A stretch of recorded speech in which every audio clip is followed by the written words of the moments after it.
Joe Beermaster. We have a 2017 Lincoln Continental. This goes for also MKZ and other models, and some Ford, like Ford Fusion. We replaced this door and the window would not function properly, so you have to go through a relearn procedure. But since we replaced the door, the relearn procedure didn't work, so I'm going to show you what to do.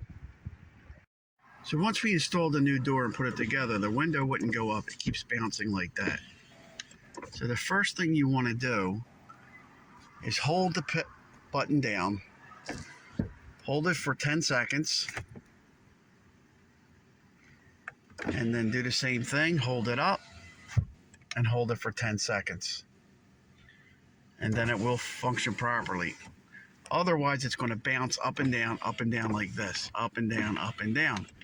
So it didn't work. We replaced this door with a used door and it didn't work.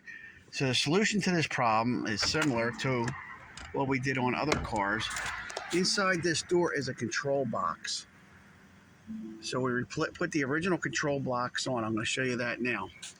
So here's the door here, and I'm going to flip it around.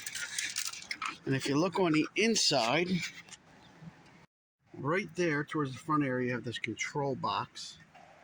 It's disconnected right here. And we actually put the control box from the original car back on the door that we replaced, and everything worked properly.